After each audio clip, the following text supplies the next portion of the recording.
Welcome back, guys. Today we're going to try and start this generator behind me on a lithium iron phosphate battery. But the question I want you guys to think of in your head is, do we need to keep using outdated lead acid batteries as starting batteries, or is the time to move on to better technology now? Today we're outside and I have here next to me a Onan Marquis 7000 generator. This used to run our well, however the generator head went out. So after countless hours of talking and debating with my engineering team on whether they think this is going to work or not, we're not sure. We have all sorts of theories.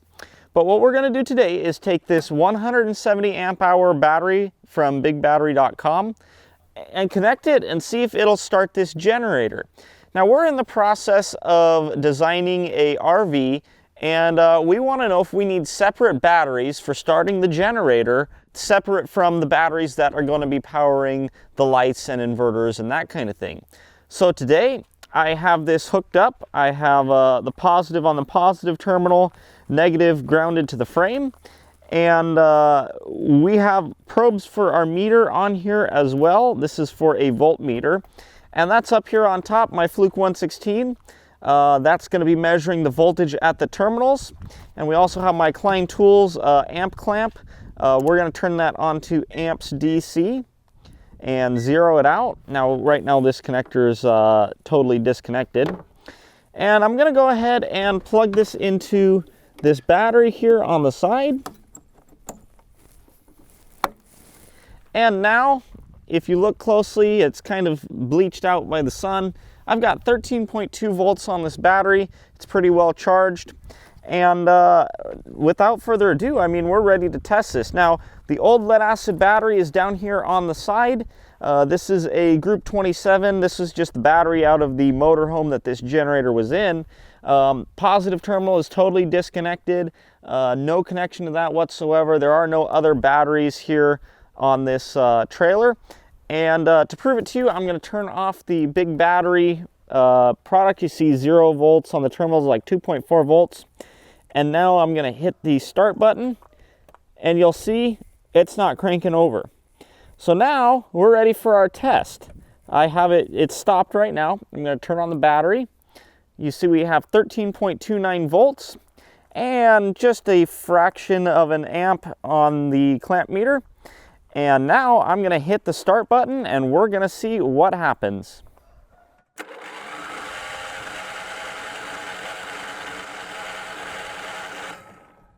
So I saw for a brief second over 200 amps on the clamp. I'm actually going to put it in min-max mode and do hold the max real quick. And we're going to crank this one more time. So that really was quite interesting. I'm really curious what the max current draw was. So I've put this meter into max hold, and I'm going to change the range so that the decimal place is in the right location. Now I have it hold max. I'm going to hit the start button again and see what our peak amperage is.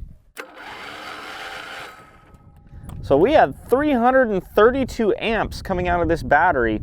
And that's quite impressive. I don't know that this generator is going to run because it's been sitting for quite a while, but I think this thing would crank for quite a while. And then the other thing we want to pay attention to is the voltage when we're cranking. I'm going to crank it one more time and we're going to see how low that goes.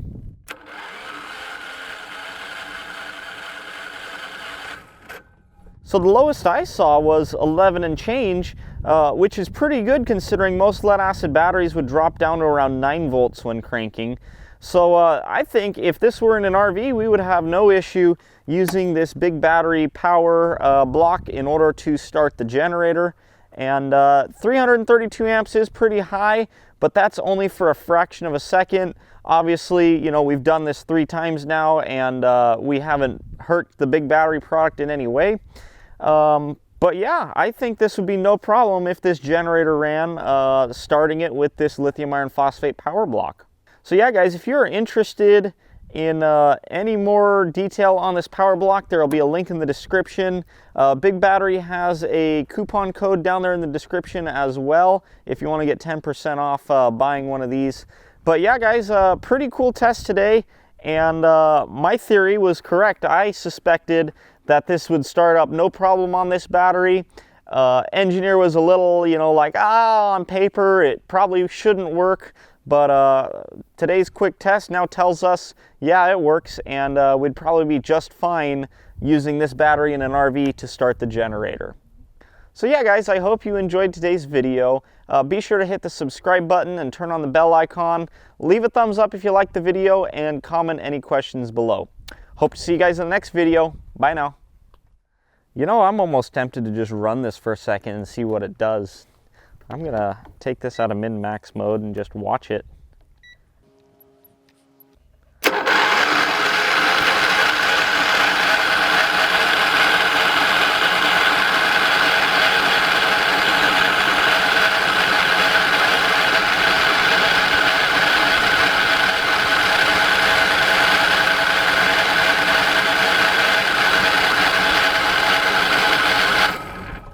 I'm sure the starter just loves that.